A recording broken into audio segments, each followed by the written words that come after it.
There are many reasons why Star Wars The Last Jedi is seen as divisive, but I feel like the one that gets the most flack is the Holdo Maneuver.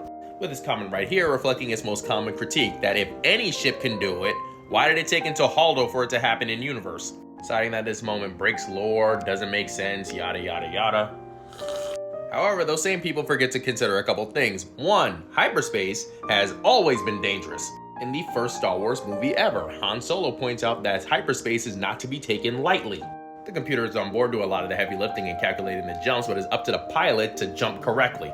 Because if you miscalculate or miss time to jump too early or jump too late, there will be pieces of you in 8 different star systems. So yeah, the Holdo Maneuver was always on the table lore-wise, it was just never a good option. In order to pull this off, you have to charge the hyperdrive, which takes time, aim at the opposing ship, because remember, you can only move in a straight line, pray that the other ship doesn't notice you charging the hyperdrive, which, remember, the ships are able to detect when other ships activate their hyperdrive. In fact, in this very scene, the First Order detected that Holdo was charging the hyperdrive, they just didn't do anything about it because they assumed it was a distraction. Which brings me to the next point, if you are detected, you need shields strong enough to deflect a close-range bombardment, which most ships don't have, but the Raddus did. And it being able to withstand a close-range bombardment was very important because of the spacing.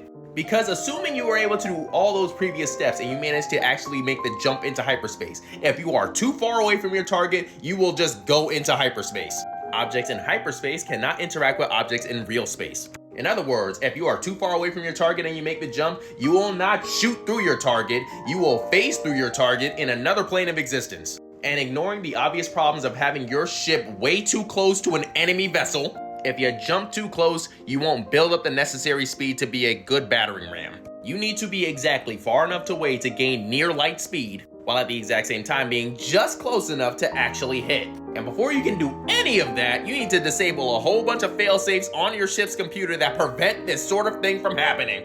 All of this is why something like an X-Wing, which was getting shot down by Death Star turrets during the trench run, couldn't have pulled off a move this precise and this risky. Because something like an X-Wing or a TIE Fighter lacks the shielding necessary for something to pull this off. And no, I'm not just talking about defense. Because the shielding is not just needed to survive a bombardment. It is needed to actually do the amount of damage that we see in The Last Jedi. The moment that the Raddus collided with the Supremacy at light speed, that plasma shielding became a plasma shotgun. This isn't just pieces of the Raddus flying out and hitting the other ships. These are pieces of the shielding, superheated and shot out like a cannon. So the people who are always on about, oh, why can't they just recreate the conditions? Some of y'all can't drive the same if it's raining outside.